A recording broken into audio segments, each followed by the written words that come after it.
welcome to this week's news bulletin from the Christian Institute.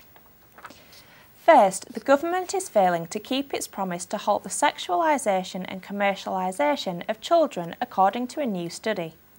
This is despite a government-commissioned report last year which called on businesses and regulators to let children be children.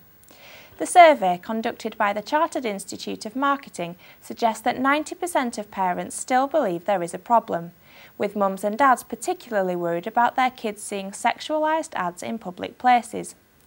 Parents are also concerned that some clothing retailers are still selling inappropriate products for youngsters, despite vowing to axe them. Christian campaigner Miranda Soot from Safer Media says the government needs to take firmer action.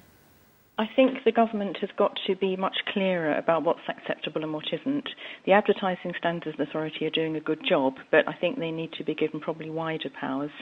And certainly the internet, that's an area where anything goes on the internet, and so we're looking for a filter that would go on at ISP level to block pornography, and that would block a lot of material that parents are complaining about as well. A consultation has opened on a controversial medical technique which could lead to children having 3 genetic parents. The government has said the technique could help avoid certain genetic diseases being passed on from mother to child, but critics say there are serious ethical considerations and also warn that the experiments may have harmful unintended consequences. Josephine Quintavalli from campaign group Comment on Reproductive Ethics said, "What is being proposed is not a cure either for the individual patient or the diseases themselves. It is an attempt to genetically modify the human species, creating an abnormal embryo using donor components from 3 or more adult sources, passing on these changes to future generations with who knows what awful consequences." The Human Fertilisation and Embryology Authority, which is conducting the consultation, plans to publish its findings early next year. A 15-year-old schoolgirl has been helped to have an abortion without her parents' knowledge by teachers at her school near Manchester. The teachers discussed the abortion with the girl and gave her time off, with the girl only telling her parents after the abortion had taken place.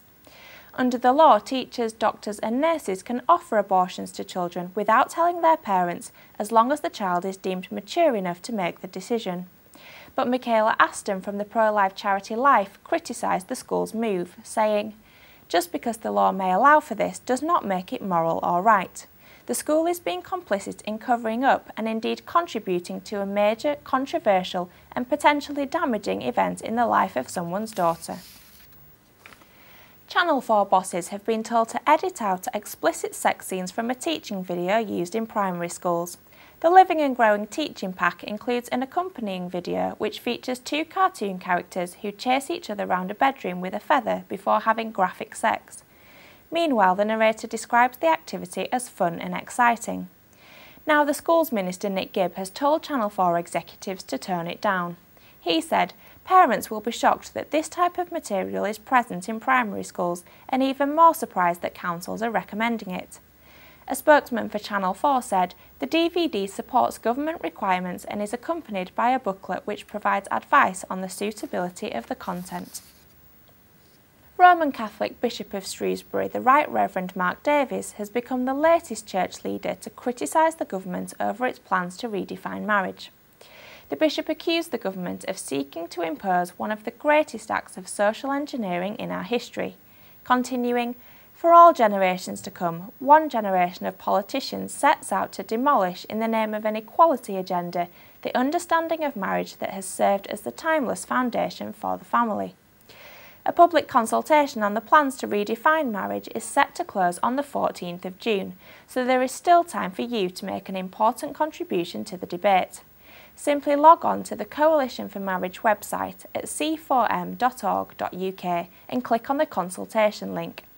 This takes you to a short online return form where you complete 2 questions to make your views known to the government. There are also some useful suggestions to help you submit your response. And finally, the Archbishop of Canterbury has praised the Queen for dedicating herself to the service of her nation and Commonwealth and said he hopes the nation follows her example of selfless service to others. In a Thanksgiving sermon given at St Paul's Cathedral as part of the Diamond Jubilee celebrations, Dr Rowan Williams told the congregation that the Queen's decision to devote her life to others has endured faithfully, calmly and generously during her 60-year reign. We are marking 6 decades of living proof that public service is possible and that it is a place where happiness can be found. To seek one's own good and one's own well-being in the health of the community is sacrificially hard work. But it is this search that is truly natural to the human heart. That's why it is not a matter of tight-lipped duty or grudging compliance with someone else's demands.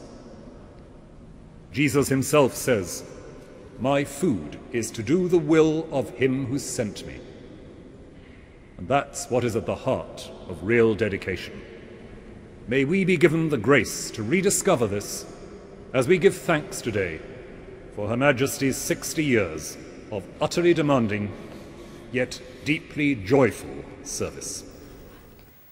Well, that's all for this week. For more information and regular updates on all of our stories, plus much more, visit our website at christian.org.uk. Until next time, goodbye.